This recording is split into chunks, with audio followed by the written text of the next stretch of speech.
Welcome back, everyone, to the Reading by Candlelight Book Club at Molly's Cottage. I'm here with Emma Mugglestone, author of In the Long Run, which features in the October Romance Book Box. Welcome, Emma. Hi, Fiona. Thank you for having me. It is our pleasure. Now, readers, if this is your first time meeting Emma, here's a little background. Emma Mugglestone lives in Melbourne with her gorgeous husband, and I read about their love today in a Guardian article, and gorgeous is actually his nickname, which I think is adorable.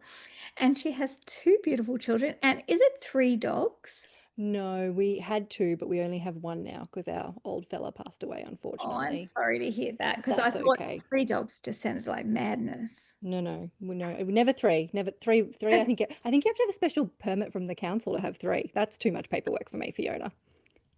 She writes spicy and swoony Aussie romances, and her debut novel, The Reality of Us, which is book one in her Wattle Junction series, won the League of Romance Writers Emily Award and the Romance Writers of Australia Emerald Award in 2023, and placed second in the Romance Writers of Australia's Romantic Book of the Year Award in 2024.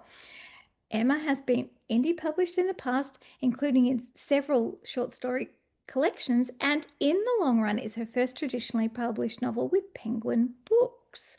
Now, for listeners who haven't picked it up yet, Emma, can you describe In the Long Run in a few sentences? In the Long Run is a swoony and steamy fake dating romance between two runners who have lost direction. Jen is almost 30. She has an ex-boyfriend who won't leave her alone, and she's been signed up for a marathon she doesn't know if she'll be able to complete. Knox has recently returned to Melbourne to look after his injured godfather and to help save his patisserie, which is in financial trouble. When Jen is being followed by her ex one night. She sits down next to Knox at their local pub and asks him to pretend they're dating. Soon after, footage of them at a running event goes viral and their fake dating becomes very public very fast. And they decide to use their newfound fame to try and save the patisserie by forming a run club, which is called Croissants and Kilometers. Will they be able to save the patisserie, and will they be able to finish this marathon that they've been signed up for and admit that their fake relationship is turning real? I love you've just summed that up beautifully, and I love that your jumper has croissants on it. I knew you would appreciate this. As soon as I saw this, I was like, "Hey, I have to have it." And then it arrived today, and I thought, Fiona is going to vibe with this, so I'm going to wear it. I love it. I love how it all works in with the book. And your book blends running, fake dating, and pastry, which are three very different topics. What sparked the combination? Well, I have to be honest and say that the idea to write a run club romance wasn't mine, Fiona. I don't know if you know this, but No. I was approached by Penguin Random House to write a run club romance after they had identified that run clubs were starting to trend, particularly through social media like TikTok. They've become known as a new place to make romantic connections. And they were having a chat with the wonderful Rachael Johns early last year and saying, this run clubs are this becoming this thing, and we think it'd be a great romance, but we would need someone to write it. Do you know anyone, perhaps an indie author, who could write something sort of reasonably quickly? And Rachael Johns suggested my name because she is just Oh, the loveliest person, supremely talented Aussie best-selling author, and she's such a huge supporter of aspiring and emerging authors. And that's how this whole thing started. So I had a meeting oh. with Penguin, and I mean, their concept was just that it would be a romance that involved a run club. So the story and everything is my creation, but that's how it began. And I just thought if we were going to have a run club, if we're going to have cardio, we should have some carbohydrates to go with it. And nothing is more fun than pastry. I love that. But what a great backstory for Yeah. how you got published traditionally. My goodness, that you were Yeah. approached by one of the big five. That's huge. I spent the whole year thinking like at some point I'm going to wake up. At some point this is going to happen. And it wasn't until the final copies arrived I was like, "Oh my God, it's going to be a book." It's like I don't understand how we got here. It's actually happening. But yeah, that's how the story started. I love that. And how lovely of Rachel Johns I to know. Diet Coke forever for Rachel from me, and Prosecco. Whenever she wants it, I'm available and I will provide. Now let's talk about your protagonists, Genevieve and Knox. Now, I love his name, by the way. I like it too. It's fun, Mhm. isn't it? What drew you to write the two characters and what makes their chemistry so special? I think I was really intrigued by the idea of having a character who was back in Melbourne, didn't live here though, because it adds the tension of what happens at the, like, he's Knox is a soldier and he's stationed in Brisbane. So like he can't stay in Melbourne indefinitely. He's come back to help his godfather Eugene, who has been injured. And I really wanted Knox to embody a lot of characteristics that are very familiar for our soldiers. He's very, very loyal and he's got a strong sense of duty and right and wrong.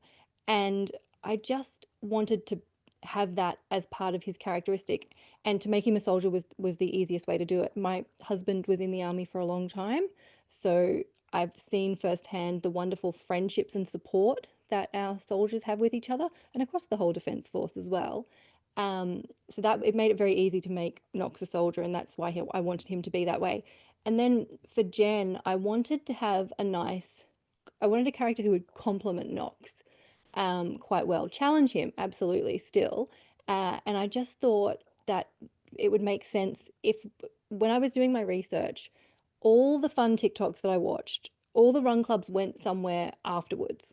They went to a cafe or a bakery, or they were social as well as the running element. And I had this idea about a patisserie being involved. And I thought, well, if the patisserie is in financial trouble and that's how I'm going to lure Knox back to Melbourne, what else could I do with this? And I thought, well, let's make Jen a bookkeeper. And they they form this plan to fake date, and he's helping her with that. This is how she will help him, and it was really handy because it constantly brings them together. They're already together for the run club, a lot of the book anyway, but this brings them together and they've got a shared goal. And it really just, I think it adds to their emotional arc and how they get to know each other, because they really are friends first before things get actually romantic for them. And that's just it just they came together really nicely as concept characters. And I really enjoyed writing their story that way. I love that you have two tropes going on because you've got the friends to lovers, but you've also got the fake dating. And that's such a reader favorite, isn't it? What is it about the fake dating that you think that set up that it makes it so satisfying to read and to write? I think for readers, because I love fake dating as well, because I mean, every time they go, it'll be fake, and you're just cackling at home because you know it's not going to be. I mean, we go into romances understanding that there are certain rules of the romance genre, so we know anyone who fake dates is going to fall in love. Oh, you've got an enemy, you guys are going to fall in love. But fake dating, it's just fun, and you can have your characters be quite open with each other very early on, because they're pretending in front of an audience to do these things, and it's really joyful to write. It's just a lot of fun to write fake dating, I think, because we're all in on the same joke. Do you know what I mean? Like we're all laughing and kind of laughing at the characters, because we know what's going to happen. And fake dating, there's just so much you can do with it, and I love a trope. Fake dating especially leads really nicely into other complementary tropes. So that's why it was just straight away I was like, oh, they're gonna fake date for sure. I love that we I love that we as the reader know before they Yeah, yeah, I like that. yeah, absolutely. Now, you said about the running club in your book, it's called Croissants and Kilometers, but it's such a fun idea. Now, you run, don't you? I do. I do. I do. And I enjoy it, which I know is hard for people who don't like running to understand. And I'm very conscious of the fact that runners really enjoy talking about running. So I'll try to keep my gushing about how wonderful running is to a minimum. So, for you, you didn't have to do much research about running at all. Are you a member of a run club as well? Not I've never been a member of an actual run club like Croissants and Kilometers, but I've certainly been to different running events and park runs Oh, yeah. and things like that. And I used to run with friends and stuff like that. And when running has a social element to it, it's a lot more fun, um, because it just passes much more quickly because you're busy chatting away and having a good time. And the run club serves a couple of different purposes as well, where it helps keep the characters accountable because obviously they're training for this marathon, which is called Bridget's Run, which is named after my friend Bridget, who is a massive runner, and she just qualified for maybe like the Berlin Marathon or something. She Oh, ran she wow. ran so quickly, Fiona, at the Melbourne Marathon, she automatically qualified. She's a That's superstar. crazy. My Um, goodness. so it keeps you accountable, things like that. But also, there is a thread throughout the book about women's safety when running, which is not super fun and lighthearted, but it felt very important to include that as well because it's an element that female runners, and it's not solely specific to running, obviously. The safety element, there's a lot of sports that comes into as well. But it helps to bring that hopefully organically to the page to discuss things as well about that because it is a serious issue that affects a lot of It people. is, yes. And was the group inspired by any real life group that you'd ever met? Or is it just an amalgamation of all the runners you've ever known? It's mostly an amalgamation of the runners I've known over the years, absolutely. And also just the vibes from different events you go to, because running events are so much fun. Like it's crazy if you think about that people spend all this money to go and run around towns and things like that. But it's a lot of fun, and there's a real energy to the air, and people talk about the runner's high, when the post run high when you finish your run and everything like that. And it's very, very true because you're all there trying to achieve the same thing.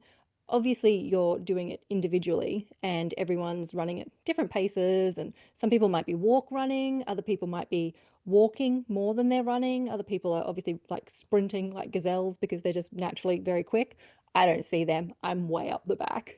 Um, but it's just a real community and it's so much fun. So I tried to bring lots of different elements from all of my running experiences into forming the Croissants and Kilometers Run Club and also the different runners who are part of it because I wanted it to be representative of the fact that there are some runners who are not the quickest, which is not a problem because any running is running. Um, but it's true that there are very fast runners and then there are other runners who are not quite as quick. And it's all still running and it's all still valid. But you can sometimes feel, I guess, a bit like, oh, I'm always the last one. It's Oh, always me and things like that. I Um, would be the last one, let me tell you. I'm mostly just thinking, oh, are my lungs on fire? How much further is there to go? When are we going to be finished? I'm never doing this again. And then we get over the finish line and I'm like, that was pretty good. When could I do another one? Um, so yeah, so that's it all just kind of came together to make croissants and kilometers. Now, there's a lovely balance of humor and heart in the book. How did you approach it to keep the story light and fun, but still emotionally grounded because you had different things come into it, like quite serious things, like you've mentioned before. So, but you kept the story quite light and enjoyable. How difficult is? I would imagine that's quite difficult to do. I think it can be tough as well because like you say, you want it to be a good balance. You want it to be fluffy and fun and oh, I can't wait to see what's going to happen next. But you also want it to still be reflective of reality to a certain degree. I mean, I know that in romances we are regularly just accepting slightly theatrical exaggerations of scenarios. And that's what makes them fun. Let's face it, that's a lot of the fun. Like I've never turned up anywhere and them being like, there's just no rooms left except for one room with a giant bed in it. But that happens in a lot of romances, which I'm a very big fan of. Um, I just think to get the balance, you just have to look at the pacing of the story and you have to be selective about where you slide the slightly heavier moments in and what you build around them, I guess. You don't want it to all be very, very heavy because I mean, let's face it, Jen's ex-boyfriend Brand is stalking her. That's Yes. that's not okay. That's very serious. Mm. But you don't want it to be too heavy and you also don't want it to be preachy either from Mm, another perspective, but you still want to be able to include these heavier moments because otherwise it wouldn't be it wouldn't resonate as emotionally, I don't think. And no, that's what you want to happen. I mean, I love romances and I always will. And I love the ridiculous romances. Like they're great fun. But I also like the ones that do touch on the more serious issues because it's a bit more reflective of the world, which is also in no, enjoyable is maybe the wrong word, but you can form a deeper connection with a story when things resonate on a slightly deeper level, I yeah, think. When absolutely. you can identify things that you might have personal experience with, you might know someone who's had personal experience with, or you just have the general understanding of the issue that's being discussed. It just helps you connect with the story a bit more, and that's why I think it's important. And I also like the fact that it makes you think. Yeah, absolutely. You want to be questioning things and being inquisitive. That's what, I've got two kids, like you said, and I'm always encouraging them to ask questions and think about things. And have you considered this? Have you considered that? And when you build that into stories, again, it helps you connect with them more because you actually stop and think about, oh, maybe what would I do in this situation? Or what could happen next? And, that sort of stuff, which it just it just enlarges the experience you can have, I think, with a Like story. a more rounded Yeah. experience. Yeah. Now, you were previously indie published, and this is your first traditionally published book, as we mentioned, and with one of the big five publishing houses. So, and the fact that you were approached to write this book, how was writing it different from your previous books? It was quite different in that when I started talking to Chris is my publisher at Penguin and she's also very lovely. When we started talking about it, the deadlines were quite quick. Mm, And I mean, this was not a story that, how sometimes you have stories that kick around in the back of your mind for a couple of years, and you think every time you think about them, you add a little bit more to it, and you slowly build like the mosaic of the story in your mind before you even actually put pen to paper or anything like that. That wasn't the case with this. It had not occurred to me to write a run club romance until it was mentioned to me. So, and it had to be written quite quickly. And there was the stress of people are waiting for this and people are at Penguin Random House and that's a big deal. So I just had to have a sort of very open conversation with my family and say, I have to write 80,000 words really quickly and I'm going to need as much time as we can find for me to do that, which means that maybe there'll be some things I can't do that I normally do. And I've got just the loveliest family who are so supportive. And my husband was like, right, on Saturdays, you're at the library. It's fine. Saturdays, I've got them. My mum came down during the school holidays a couple of times to help with, just keep the kids occupied because mm, they could occupy themselves, but they would get bored if I was just in the house all day writing. And my in-laws helped as well. So it just was a real team effort to find the time to do it. And I think I just did it, Fiona, because I had to. Do you know what I mean? Like there was no, oh well, I can change this date. I can shift things around, which to a certain extent you can do in the indie world. I don't want to make it seem at all like the indie world isn't as serious because you're engaging editors, you're engaging cover designers, you're working with proofreaders, you're perhaps working with an ARC distributor and stuff like that. You've got very strict timelines and deadlines in the indie world as well, but you do have a little bit more flexibility in changing them because you're making the decisions at the end of the day. And you might decide, okay, well, I am going to change this deadline and I might lose my editing spot, but it's my decision, so I can do that. yes. That wasn't the case with this. It was this is when the manuscript is due. This is what we'll be doing with this. And because they wanted it to publish in August, it was a bit of an accelerated timeline, I think, to get everything ready and get it done. But I just did it because I'd agreed to do it and I wanted to do it. And it was really fun to write. I don't know about you. I am not a plotter. Are you a plotter? I I do like In the middle? outline structure and Yeah. scaffolding. That's it. Yeah, yeah, that's much more what I do as well. Like I always have an idea of where we're going overall. But obviously for this, I had to write a synopsis as part of my pitch, and I had to demonstrate that I knew where the story was going, and I probably had more structure to start with than I normally would because I had to. Mm. And that did make it easier. The plotters will love this. That did make it a lot easier to write the story because I knew where it was going. Um, haven't done that with my next book. I'm just like back to like, sure, where are we going today? Let's wing it.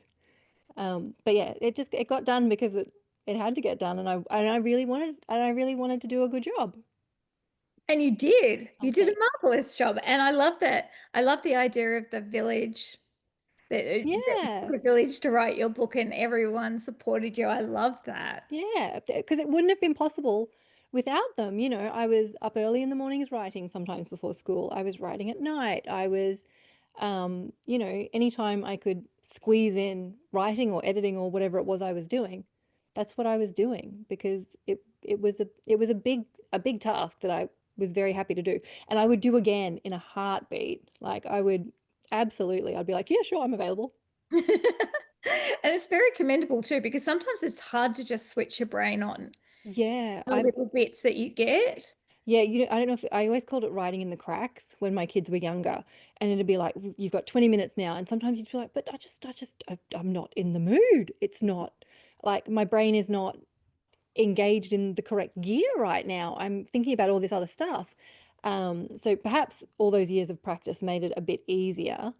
And I think it was just my fear that I would not finish it in time was like, no, no, I'm fine. I'm gonna write 200 words, and that'll be every time you write, you're moving the story forward, Fiona. That's Every true. so That's you absolutely, may as well, like, even if you go back and you change the words around a lot, it all still counts. absolutely. Now you won multiple awards, as I said, for your debut, The Reality of Us. Did that change the pressure or expectation that you felt writing this book? Not so much, I don't think. The pressure I felt was more because I don't know if you know, I didn't know this before I got the deal for Long Run. Your manuscript, like you sign your book deal, and then when you submit your manuscript, it has to be accepted. Yes. And obviously, under most circumstances, you would probably either have a full manuscript that the publisher has already read, or you would have a partial manuscript of however many pages, chapters, whatever. As part of my pitch, I wrote a synopsis. I gave them some character. I always do character profiles. I might not be a plotter, but I spend a lot of time with my characters first, really thinking not just about like what do they look like and how do they behave, but how can I make them really uncomfortable? What would Mm. they hate? What would they really like? You know, what's going to turn their world upside down a bit? Because basically, our job is to just keep throwing problems at them. And problems don't have to be bad things. Problems can be, it's all too good. That can make characters uncomfortable. But, I spend a lot of time with my characters thinking about who they are and stuff like that. So and I always do in Canva because I'm a firm believer that you could, any time spent in Canva is never a waste. Never. Never, never. And if a document looks pretty, well, that's just a benefit. So I gave them the character profiles and the setting profiles and stuff like that. But I only submitted a few chapters because it had to be done quite quickly. So my big fear, all the pressure I felt was, what if I finish this draft and I submit it and they don't accept the manuscript? Ooh. What am I going to do then? And I remember saying to Chris, what does it mean if the manuscript isn't accepted? Like what does that mean, really? And she said, it's not a big deal. You need to just, if you do what you've been asked to do, which is what you're doing, you're going to be fine. She was like, just don't add random vampires or something like that. Like, we didn't ask for Run Club and vampires. You'll be fine. And it was fine. It was fine. But that was what the pressure that really woke me up at 4 o'clock in the morning several times was, what if it's not good enough? What if it's not what they thought it was going to be, or I haven't delivered it the way that they wanted it to be? Oh. And that was where all that I was fixated. That was where the pressure came from for me. And it is such a thing. I mean, best-selling authors get their books. sent back. Absolutely. So, Like it happens. yes, and yeah, no, we don't really like them. The characters make them Yeah. nicer or rewrite it so that we like the setting or whatever. So yeah, so I can understand why you felt that. It must have been such a relief. I was like, "Oh, thank God. Oh, thank goodness." Because I was, like, well, if it's not accepted, do I get another crack at it? Will I get notes that I can, like you're saying, oh, we it needs more tension, or the pacing is off, or, nothing happens in the middle. I don't know. Um, will I get another chance to resubmit, or is it just, sorry, you're done? Like, it was stressful to a certain degree. Absolutely. So were there any scenes or elements that challenged you creatively? I wrote, it's funny actually, I wrote Long Run in first person present. My Waddle Junction series, which is my indie series, is written in third person past. And I really like writing and reading both, but I hadn't written first person present for a while. I don't really know why I wrote Waddle Junction in third person past. I just did. I just did. And so when I flipped to that, I had to like change things around in my mind a little bit because I kept putting the wrong tense and things in sentences. But I had done it because I wanted Long Run to feel different when I was working on it. I had this grand idea at the beginning that I was going to write them both at the same time. Oh, That lasted about 3 seconds, and I was like, "This is ridiculous. This one is contracted. You actually need to do this." And I had thought, well, if I write one in first person present and the other is in third person past, they'll feel very different. yes. They did feel very different. It felt impossible to work on them both. So Waddle Junction just got a little like, I'll see you soon. Sorry, guys. Um, but I found first person present a little bit tough to start with because I wasn't used to it. But then I really fell in love with it. And I've been writing third person past for the next Waddle Junction. And that feels weird to me now. Yes. Yes.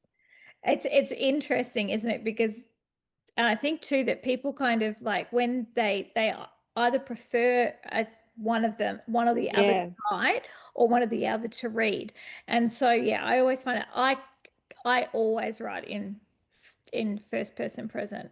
Yeah. So I find it quite hard to write in past tense. And Yeah. so for me it's yeah, but I think too that's kind of like a thriller thing too as well. Yeah. Yeah. It's I think so. more yeah, Yeah. You're present. really in So there with them. yeah, Yeah. I think Gives you so. deep point of view. Yeah. Now you have such a strong following in the romance community. And we recently were at the Romance Writers Yes. of Australia conference in Hobart, and everybody is just so friendly. I was just blown away by it, how lovely everyone is. What does the Australian romance writers scene mean to you? It's just my favorite place to hang out, Fiona. First of all, I hope you will consider coming to Darwin for RWA next year as well, and bring Molly because that was wonderful. It's my experience with the romance writing community and also just the Bookstagram generally through social media. It's just been so positive and uplifting, and I love the opportunity to connect with other writers and authors, especially Aussie ones, and also the to be able to engage with readers in a way that is so authentic and fun is something that's really important to me. And that's like I am quite active on social media, particularly Instagram. I flirt with TikTok every so often, and then I get a bit tired. But Instagram, I'm always hanging out on Instagram, probably too much, potentially, some people might say. I just really enjoy it. It's, aside from being a writer, I'm a reader. So I always want to know about new books that are coming out and how I can support and cheer on other authors and things like that. And like you say, the RWA conferences I've been to, I think I've been to four now, maybe five. It's something around that. They're just so much fun. And it's like going on camp, but everyone's adults, there's wine and good fun. But it's just like going on camp. I see people at RWA conferences that I don't see any other time during the year, usually. And it's just the most fun because everyone there loves the same thing as well. And sometimes romance writers and readers get a little bit of like, oh, romance. Oh, you can read other books, like books that are real books. And it's like, oh, these ones are real books too, actually. But like, there's none of that at an RWO's event because we're all there because we love the same thing. So yeah, I love it, and it's just really fun to engage with people who like the same thing you do. Like, it's the best fun. It's way more fun than people who don't like the same thing you do. That's not nearly as fun. No, not at all. Now, what are you working on next? Can you share anything about that? I am working on the third book in the Wattle Junction series, which will be Wattle Junction is about a family of brothers, the James brothers. Every brother gets a book, and it's set in this fictional little Aussie small town called Wattle Junction, which in my mind is about an hour west of Melbourne, sort of like around the You Yangs and Lara and Little River is where I picture Wattle Junction to be. And the next book will be Teddy's book. So it'll be the third, there'll be a fourth book to come either at the end of next year or maybe in 2027. So I'm putting the final touches on Teddy's book before it goes to my lovely editor, Penny Carroll, who is going to do a structural edit for me and hopefully fix all the problems in it. And finally, since this is reading by candlelight, what's the book currently on your bedside table? Last week I finished Rachael Johns's The Lucky Sister. It's Lucky Ooh. Sisters. It's very, very good. And this week I have been reading Mate by Ali Hazelwood, which is a little bit different for me. I'm not usually paranormal fantasy sort of thing. I'm much more of a contemporary romance reader, but I enjoy Ali Hazelwood's books. So I thought, I read Bride. Bride is have you read either of these, Fiona? No, no, Yeah. but I've seen her books. She has lovely covers. She does have really pretty covers, really pretty covers. What's on your bedside at the moment, Fiona? I have just finished 59 minutes. Oh, So yes, which is a it's like a end of the world book. oh, And these people have 59 minutes to get home to their families. wow. It was excellent. It's a thriller. It was absolutely brilliant, fabulous twist. And I also just finished Jess Kitching's new book that comes out Yes, next I've year in seen the May. arcs for that on social media. It looks Yes, good. it's had got the best twist that I Oh, have read in many a year. Yes, oh, that's high praise. yes, I did. Oh, I'm going to put it on a t-shirt. Oh, you can wear it to RWA Darwin. Nobody else will be wearing that, I guarantee it. So be Definitely fine. not. Yeah. Well, that's time on our interview. Thank you all for coming along tonight and watching us live. If you are watching this on YouTube or listening to the podcast, I do hope you enjoyed this episode. Let us know what you're thinking in the Reading by Candlelight Facebook group or on socials. And I'd like to thank our author, Emma Mugglestone, for chatting with me and for being Reading by Candlelight's October Romance Book Box author. Thank you so much. Anytime, guys. And if you haven't read this already, you'll be absolutely delighted with this beautiful story of people who fall in love and don't realize they're doing it. And with lots of carbs. Yeah, there's a lot of pastries. I get a lot of feedback about how hungry people get when they read the book because I just keep mentioning different pastries. Yes, I did like the food, not so much the running, but And that's no one has to run. You will not be asked to run at any point, I promise. no, I didn't have to run at all. But I was like, oh my goodness, why are they doing this? They enjoy it because it's I'm good. fun, but it's not for everyone, and that's okay. Wishing everybody happy reading and goodbye until the next Reading by Candlelight Book Club.